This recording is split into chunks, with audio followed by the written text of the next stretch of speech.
हम class 10th के लिए लाइट पढ़ा रहे थे और लाइट में कल हम दर्पण में आवर्धन का फॉर्मूला बताए थे और दर्पण में जो आवर्धन का फार्मूला आया था ये m=-v/u आया था। v जो है ये प्रतिबिंब की दूरी थी और u वस्तु की दूरी थी, जबकि आवर्धन का जो बेसिक फार्मूला था वो हाइट ऑफ इमेज और हाइट ऑफ ऑब्जेक्ट का रेशियो था।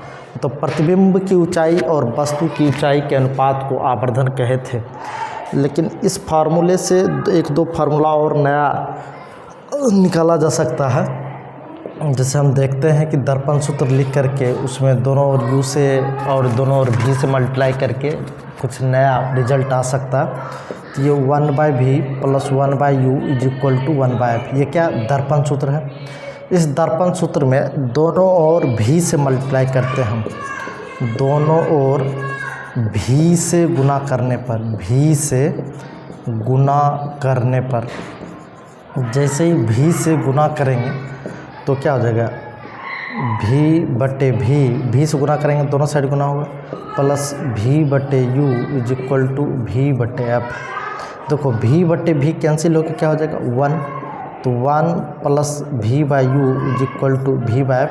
एक काम करेंगे, इस v/u को उस साइड और v/f को इस साइड कर लें, तो 1 - v/f = -v/u। और हमको पता है कि m इक्वल क्या लिखते थे, तो -v/u, तो 1 - v/f = क्या हो जाएगा m। इसी को अगर हम पलट के लिखें तो m इक्वल हो जाएगा 1 - v/f।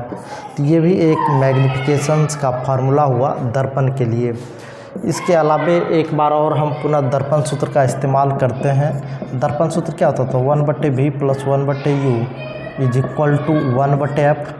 तो इस बार हम दोनों ओर u से मल्टीप्लाई करते हैं, दोनों ओर u से गुना करने पर, u से गुना करने पर, u से जैसे ही आप गुना करोगे तो यह हो जाएगा u/v + u/u u/f। u से मल्टीप्लाई किए तो इन दोनों में भी u से गुना, तो u/v + 1 = u/f, तो u/v = u/f -1, तो u/v = u-f divided by f। तो इसको हम दोनों ओर पहले हम जो अंश में है उसको हर में कर देते हैं, जो हर में है उसको अंश में कर देते हैं और दोनों ओर माइनस से मल्टीप्लाई कर देते हैं, तो -v/u = -f divided by u - f। तो -v/u को हम m कहते हैं, तो इसको हम लिख सकते हैं कि m = -f divided by u - f। अगर इसको ऐसे नहीं लिखना है तो ये माइनस नीचे ले जाके मल्टीप्लाई कर देंगे, तो जो u - f है ये f - u हो जाएगा। तो आवर्धन का दो नया फार्मूला देखने को मिला है कि यहाँ से। इसी को अगर दूसरे तरीके से लिखना चाहें तो f डिवाइडेड बाय क्या हो जाएगा, f - u। इस तरीके से लिख सकते, माइनस नीचे ले जाके मल्टीप्लाई कर दिया गया। तो जहाँ v और u दिया रहेगा तो डायरेक्ट आवर्धन यहाँ से निकाल लेंगे, जहाँ v और f दिया रहेगा तो यहाँ से निकाल सकते हैं, जहाँ सिर्फ u और f दिया रहेगा तो यहाँ से निकाल लेंगे। अगर इस फार्मूला का इस्तेमाल हम नहीं भी करें तो डायरेक्ट यहाँ से भी बन सकता, लेकिन दर्पण सूत्र से आपको u निकालना पड़ेगा। u निकाल करके उसके बाद u का वैल्यू डालेंगे। तो चलिए, ये था दर्पण में आवर्धन। अब हम दर्पण का उपयोग देखते हैं कि दर्पण का क्या उपयोग है। तो दर्पण के उपयोग में एक्चुअल में गोलीय दर्पण का जब उपयोग पूछे तो दोनों का उपयोग हम लिख सकते हैं, लेकिन जब पूछ दे अवतल दर्पण का उपयोग या उत्तल दर्पण का उपयोग, तो एक एक करके हम दोनों का देख लेते हैं। अभी हम अवतल दर्पण के उपयोग के बारे में बात करते हैं। इससे कई बार बोर्ड एग्ज़ाम में सवाल आता भी है, अवतल दर्पण का उपयोग। तो अवतल दर्पण का जो उपयोग होता है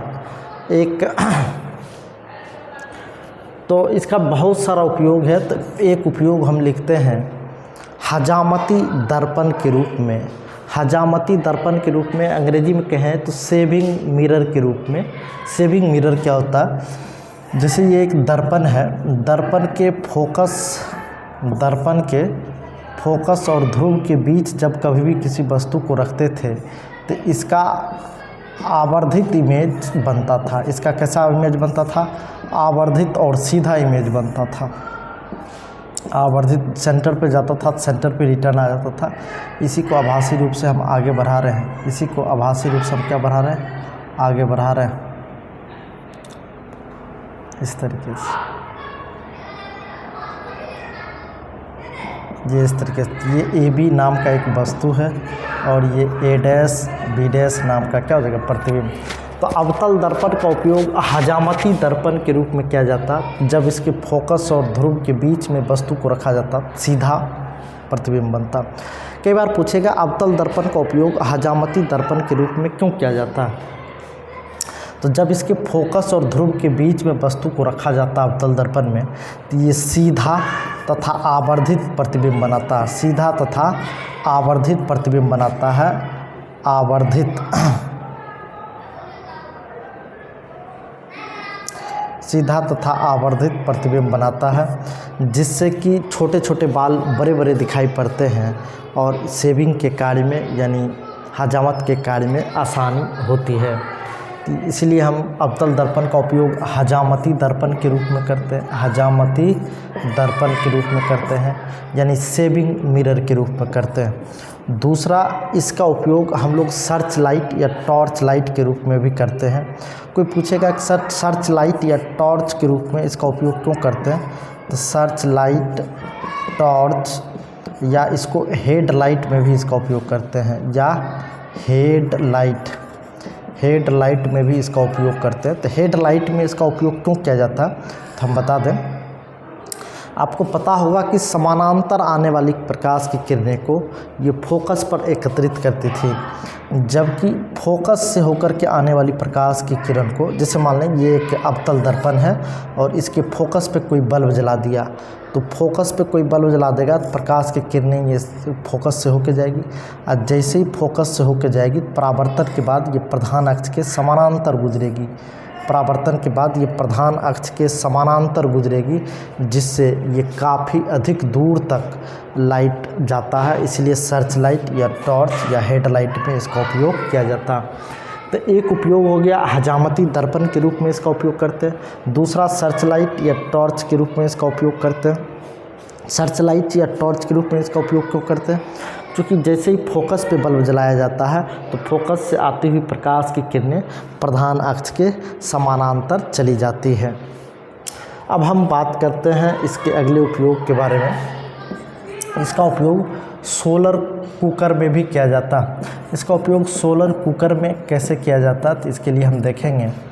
होता क्या कि सोलर कुकर में जैसे मान लीजिए ये सोलर कुकर है, तो इसके आसपास अवतल दर्पण लगा दिया जाता है, तो ये इस पे आने वाली बहुत सारी समानांतर किरणों को ये फोकसित करके ये अपने फोकस पर एकत्रित कर देता है, जमा कर देता है, जिससे कि ढेर सारे एरिया का लाइट एक जगह जमा हो जाता है। क्योंकि ये अवतल दर्पण का एक गुण है कि प्रधान अक्ष के समानांतर आने वाली प्रकाश की किरणों को फोकस पर एकत्रित करता है, तो सभी किरणों को एक जगह एकत्रित करता है, जिससे कि ऊर्जा ज़्यादा प्राप्त होती है। तो इस तरीके से इसके आसपास अवतल दर्पण लगा करके ये प्रकाश की किरणें को फोकसित करने का काम करवाते हैं। तो अवतल दर्पण का उपयोग सोलर कुकर में किया जाता है। इसके अलावा भी इसका उपयोग होता है। अवतल दर्पण का उपयोग हम लोग ये हजामती दर्पण, search light, torch light, solar cooker में करते हैं। इसके अलावा भी इसका उपयोग हम लोग अदर डिवाइस में करते हैं। जैसे एक टेलीस्कोप आता है, उसको हम लोग रिफ्लेक्टिंग टेलीस्कोप कहते हैं। रिफ्लेक्टिंग टेलीस्कोप, अंग्रेजी में इसको रिफ्लेक्टिंग टेलीस्कोप, हिंदी बोले परावर्तक दूरदर्शी। तो परावर्तक दूरदर्शी में ये क्या होता है, ऑब्जेक्ट लेंस के जगह ऑब्जेक्टिव के रूप में अवतल दर्पण का उपयोग किया जाता है। ये अनंत से आने वाली प्रकाश की किरणों को एक जगह फोकसित करता है। तो रिफ्लेक्टिंग टेलीस्कोप में भी अवतल दर्पण का उपयोग किया जाता है। रिफ्लेक्टिंग टेलीस्कोप में भी इसका उपयोग किया जाता है। इसके अलावा एक और महत्वपूर्ण उपयोग है जो कई बार कंपटीशन एग्जाम में पूछा है, ENT डिपार्टमेंट के डॉक्टर, ENT का मतलब ईयर, नोज और थ्रोट, यानी आँख, कान, नाक, गला रोग विशेषज्ञ, इसके हेड पे एक अवतल दर्पण लगा होता है। इसके हेड पे जब ये पेशेंट को एग्जामिन करने जाते हैं तो इसके हेड पे एक अवतल दर्पण होता है जो अपने आसपास जलती हुई बल्ब का प्रकाश की किरणें को एक जगह एकत्रित कर देता है। तो एक जगह एकत्रित कर देता तो यहाँ लाइट का इंटेंसिटी काफ़ी ज़्यादा हो जाता, जिससे संकीर्ण छिद्र, जैसे आँख के कान के अंदर का पार्ट, संकीर्ण छिद्र में एक पतला सा रे का बीम जाता है। चूँकि ये बहुत सारी प्रकाश की किरणों को एक जगह जमा करके सेंड किया जाता है, तो नाक के अंदर का पार्ट, कान के अंदर का पार्ट या गले के अंदर के पार्ट में लाइट की तीव्रता बढ़ाता है, जिससे कि पेशेंट का पार्ट्स एग्जामिन करने में सुविधा होती है। तो ENT डिपार्टमेंट के डॉक्टर भी अवतल दर्पण का उपयोग करते हैं। इसके अलावा भी ऑप्थाल्मोस्कोप डिवाइस में भी इसका उपयोग होता है। ये था मुख्यतः अवतल दर्पण का उपयोग जो महत्वपूर्ण था। अब हम उत्तल दर्पण के उपयोग के बारे में अब हम बात करते हैं कि उत्तल दर्पण का क्या उपयोग है। तो उत्तल दर्पण के उपयोग में हम लोग देखते हैं सबसे महत्वपूर्ण उपयोग जो यहाँ है, साइड मिरर के रूप में इसका उपयोग किया जाता है। साइड मिरर के रूप में, जैसे कोई भी बाइक है या 4 व्हीलर है तो उसमें साइड मिरर के रूप में उत्तल दर्पण का उपयोग किया जाता है। तो उत्तल दर्पण का उपयोग क्यों किया जाता है? चूँकि इसका एक खास बात है कि ये सीधा प्रतिबिंब बनाता है और आभासी बनता है, तथा बड़े बड़े वस्तु का भी ये छोटा प्रतिबिंब बनाता है, बड़े वस्तु का भी ये छोटा प्रतिबिंब बनाता है, जिससे कि एक साथ आने वाली बहुत सारी गाड़ी या पीछे बहुत सारे लार्ज एरिया को ये कवर करता है। तो साइड मिरर के रूप में उत्तल दर्पण का उपयोग क्यों करते हैं? चूँकि ये एक बड़े वस्तु का छोटा प्रतिबिंब बनाता है, तो बड़े बड़े गाड़ी का भी छोटा सा इमेज बना देता है। तो और दूसरी बात है कि ये सीधा प्रतिबिंब बनाता है।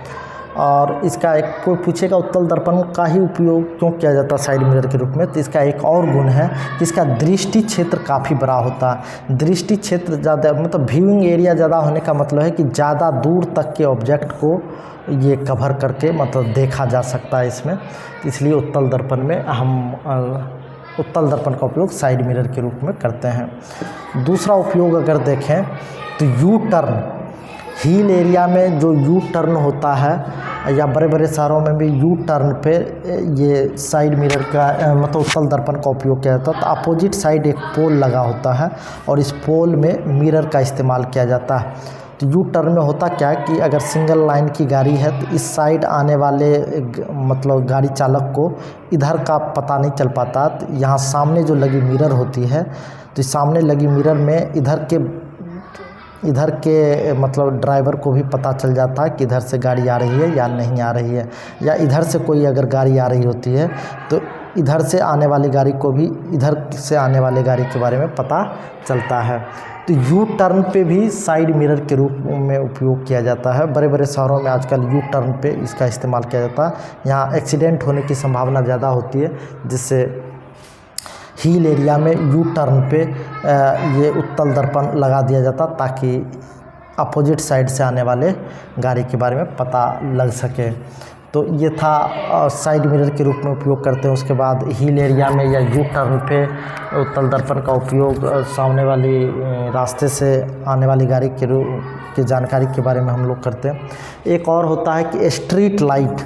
स्ट्रीट लाइट क्या होता है कि जैसे मान लीजिए सड़क के किनारे जो हम लोग लाइट लगाते हैं, तो वो लाइट में क्या होता है कि पीछे उत्तल दर्पण लगा दिया जाता है। उत्तल दर्पण का खास बात क्या होता है कि इसके आगे अगर बल्ब जल गया तो इससे आने वाली प्रकाश की किरणों को ये परावर्तित करके काफ़ी दूर तक भेजने का काम करता है, जिससे कि इसका एरिया काफ़ी लार्ज हो जाता है। काफ़ी लार्ज हो जाता है। इसलिए स्ट्रीट लाइट में भी उत्तल दर्पण का उपयोग प्रकाश को फैलाने के लिए हम लोग करते हैं। ये था दर्पण का उपयोग। अब हम दर्पण से अब हम लेंस की तरफ बढ़ेंगे। दर्पण का कॉन्सेप्ट जितना बताना था वो करवा चुके हैं। अब इससे रिलेटेड सवाल है तो सवाल हम करवाएंगे। अब सवाल के लिए अलग से सीरीज़ लेकर के आएंगे। अभी हम केवल थ्योरी पे मतलब थ्योरी को कवर कर रहे हैं। अब है कि लेंस पढ़ने से पहले हम अपवर्तन के बारे में पढ़ेंगे कि अपवर्तन क्या होता है। और चूँकि अपवर्तन समझने के बाद अपवर्तनांक समझने के बाद लेंस को समझना आसान होगा। तो अब हम सबसे पहले अपवर्तन के बारे में देखते हैं कि ये अपवर्तन क्या होता है। अपवर्तन, इसको इसमें रिफ्रैक्शन कहते हैं। ये रिफ्रैक्शन क्या होता है, जैसे मान लेते हैं दो अलग अलग माध्यम है, एक रेरर मीडियम है, एक रेरर मीडियम और दूसरा डेंसर मीडियम। रेरर मीडियम को हम लोग विरल माध्यम कहते हैं और डेंसर मीडियम को हम लोग सघन माध्यम कहते हैं। और ये विरल और सघन का जो कॉन्सेप्ट है इसके बारे में हम थोड़ा सा चर्चा कर लें। विरल माध्यम उसको बोलते हैं जिसमें प्रकाश का चाल अधिक होता। सघन माध्यम हम उसको बोलते हैं जिसमें प्रकाश की चाल कम होती है। ये डेंसिटी से इसका कोई लेना देना नहीं है, इस बात को आप लोग क्लियर रखेंगे। विरल माध्यम किसको बोलेंगे, एक ऐसा माध्यम जिसमें प्रकाश की चाल अधिक हो। सघन माध्यम किसको बोलेंगे, एक ऐसा माध्यम जिसमें प्रकाश की चाल कम हो। जब अपवर्तन होता क्या, जब प्रकाश की किरणें किसी एक माध्यम से दूसरे माध्यम में प्रवेश करती है तो अपने मार्ग से विचलित हो जाती है। देखिए प्रकाश की किरण इस तरीके से आ रही थी, एक माध्यम ये है, दूसरा माध्यम ये है, ये इंटरसेक्टिंग लेयर है। तो प्रकाश की किरण आई तो प्रकाश की किरण को जाना इस दिशा में था, लेकिन अब इस दिशा में जाएगा नहीं, अब इस दिशा में जाएगा नहीं। तो एक माध्यम से दूसरे माध्यम जैसे ही जाएगा तो अपनी मार्ग को परिवर्तित करने का काम करेगा। अपनी मार्ग को परिवर्तित कर लिया तो यही घटना जो है अपवर्तन कहलाता। फिर से सुनेंगे अपवर्तन क्या होता। प्रकाश की किरणें जब एक माध्यम से दूसरे माध्यम में प्रवेश करती है तो अपने मार्ग से विचलित हो जाती है, अपने मार्ग से विचलित हो जाती है। प्रकाश की यही घटना क्या कहलाता, अपवर्तन कहलाता। हमने विरल और सघन के बारे में भी बताया कि विरल माध्यम क्या होता है और सघन माध्यम क्या होता है। जिसको इसका डिफिनेशन लिखना हो लिख लेंगे। जब प्रकाश की किरण एक माध्यम से दूसरे माध्यम में प्रवेश करती है तो अपने मार्ग से विचलित हो जाती है, यही घटना अपवर्तन कहलाता।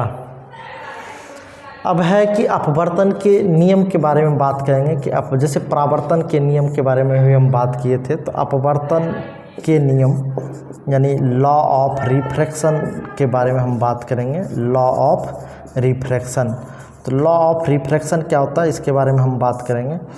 इसमें क्या होता है कि एक आपतित किरण, क्या होता है, आपतित किरण कोमा अपवर्तित किरण, जो किरण दूसरे माध्यम में मार्ग परिवर्तित होकर जा रहा है उसको अपवर्तित किरण कहते हैं। आपतित किरण कोमा अपवर्तित किरण तथा आपतन बिंदु पर खींचा गया अभिलंब, तथा आपतन बिंदु पर खींचा गया अभिलंब तीनों एक ही तल में होता है। फिर से देखेंगे, पहला नियम क्या, आपतित किरण कोमा अपवर्तित किरण तथा आपतन बिंदु पर खींचा गया अभिलंब तीनों एक ही तल में होता है। और दूसरे नियम के बारे में अगर हम बात करें तो देखेंगे दूसरा नियम क्या है।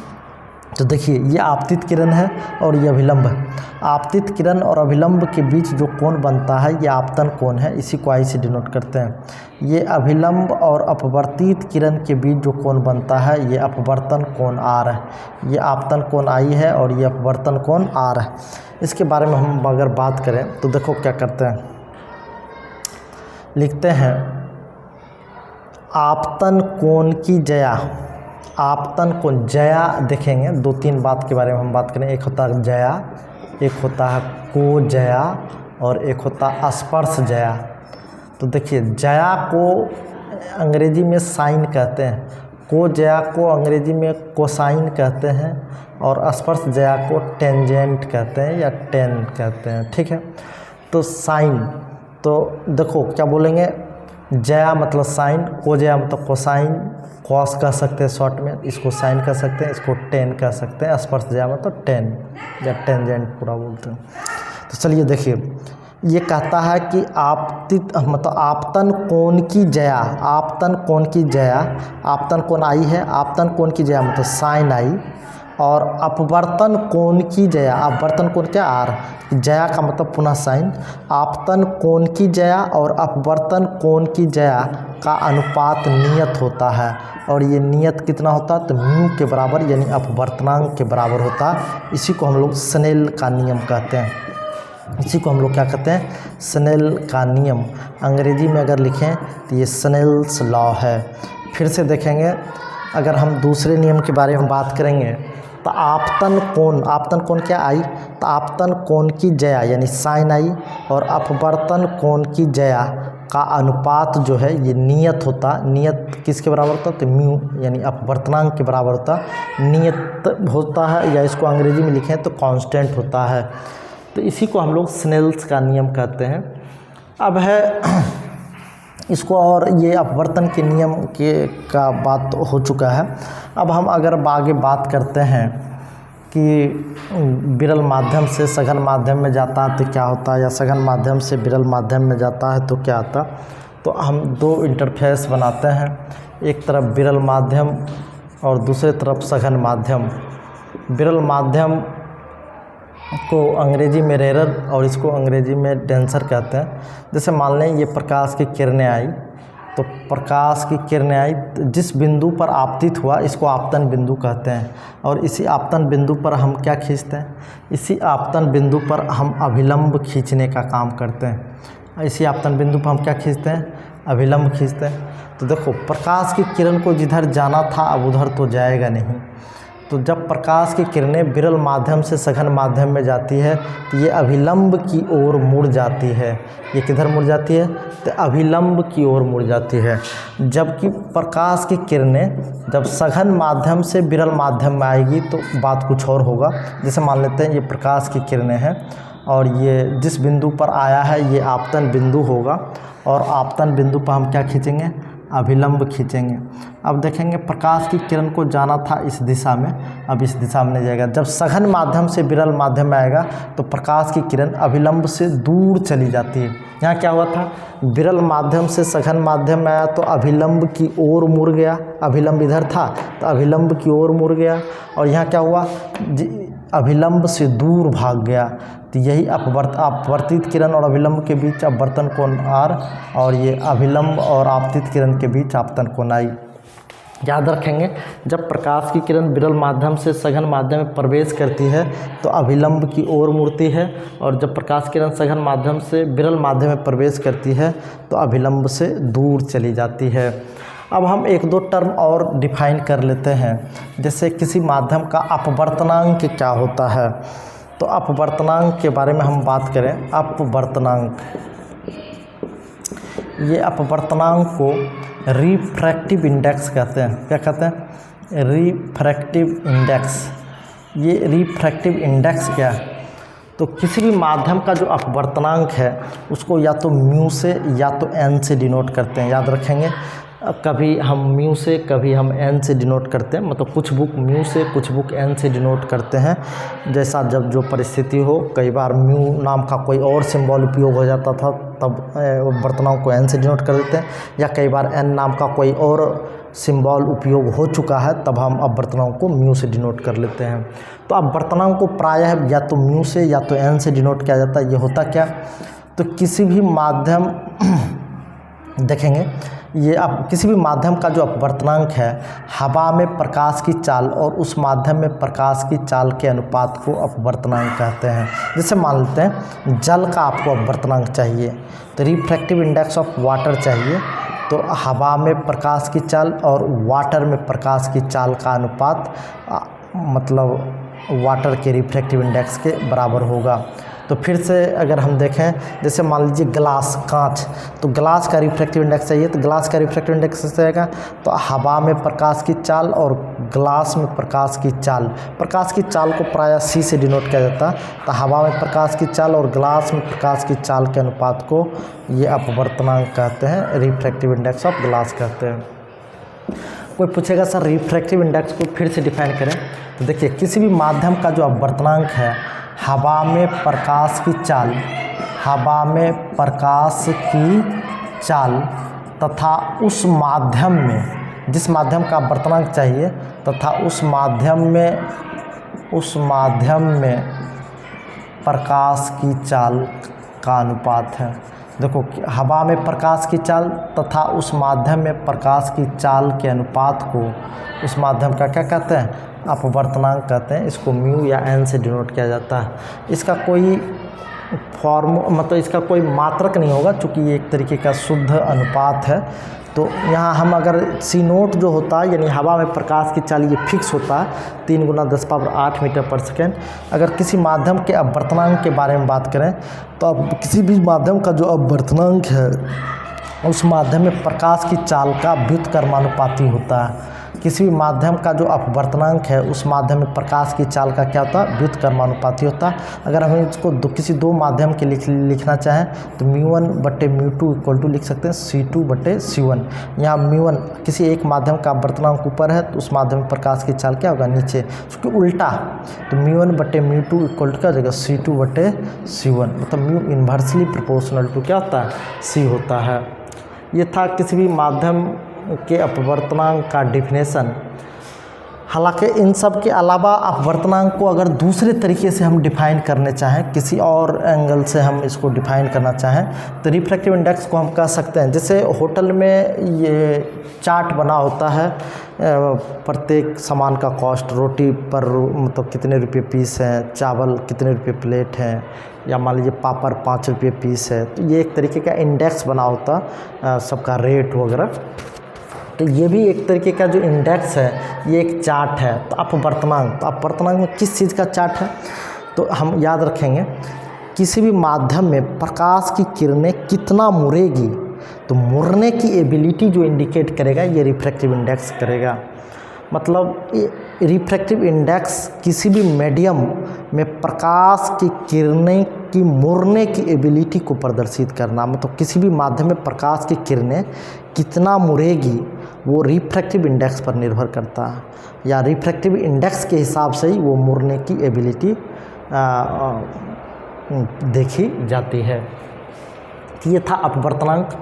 अब है कि जब प्रकाश की किरणें एक माध्यम से दूसरे माध्यम में प्रवेश करती है, तो कौन कौन से भौतिक राशि बदल जाती है और कौन कौन से भौतिक राशि नहीं बदलती है। जैसे मान लीजिए कोई हवा है, हवा से प्रकाश की किरणें जल में चली गई, ऊपर हवा से किस में चली गई, जल में, या कहीं जल से प्रकाश की किरणें आई और कांच में चली गई, तो कौन कौन से भौतिक राशि बदल जाएगी एक माध्यम से दूसरे माध्यम में जाते हैं।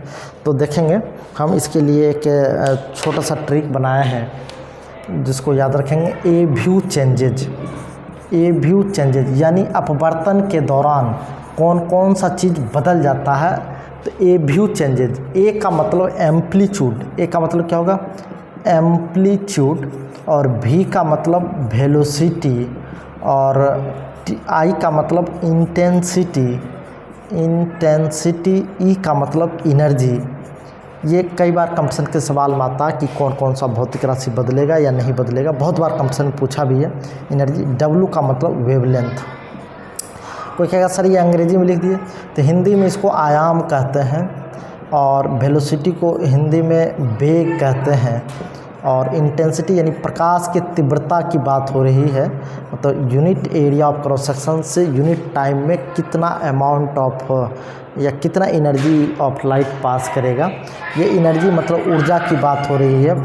और वेवलेंथ यानी ये तरंगदैर्घ्य का बात हो रहा है, एनर्जी यानी वेवलेंथ तरंगदैर्घ्य का बात कर रहा। मतलब जब कभी भी प्रकाश की किरणें एक माध्यम से दूसरे माध्यम में जाएगी, तो इन सब चीज़ों में परिवर्तन होगा, एम्पलीट्यूड, वेलोसिटी, इंटेंसिटी, एनर्जी और वेवलेंथ। अच्छा, कौन कौन सा भौतिक राशि नहीं बदलेगा, याद रखेंगे, फेज, फेज फ्रीक्वेंसी के बारे में बहुत बार पूछा है कि ये बदलता है या नहीं बदलता।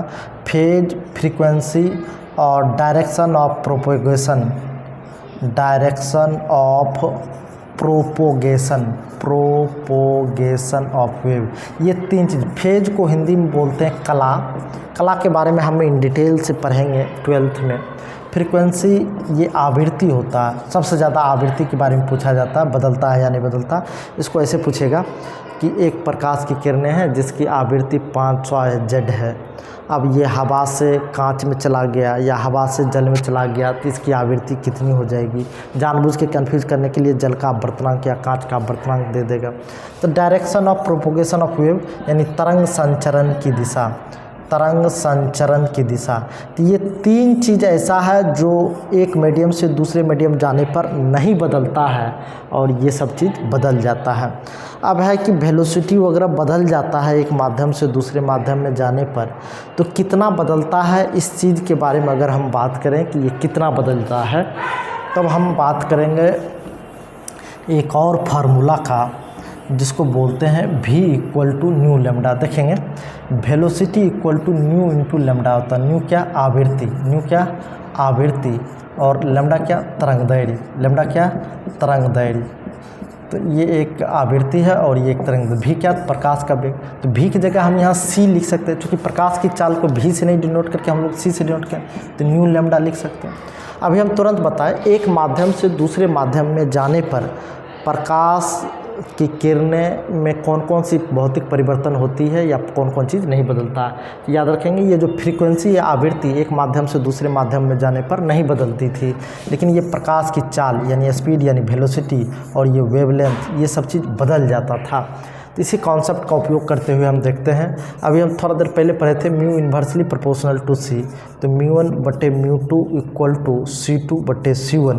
तो देखिए एक माध्यम से दूसरे माध्यम में जाने पर क्या क्या चीज़ बदलता है। तो c स्पीड ऑफ लाइट है तो इसको न्यू इंटू लेमडा लिख सकते हैं। तो न्यू तो बदलेगा नहीं, तो न्यू λ2 और ये C1, चूँकि दोनों ही एक माध्यम से दूसरे माध्यम में प्रकाश की किरणें जाएंगे, फ्रीक्वेंसी नहीं बदलने वाला, वेवलेंथ बदलेगा। तो C equal to nu lambda, तो न्यू2 λ2 लिख सकते थे, यहाँ न्यू1 λ1 लिख सकते थे, लेकिन न्यू1 न्यू2 लिखने का कोई फ़र्क ही नहीं है, कोई मतलब ही नहीं है। क्यों?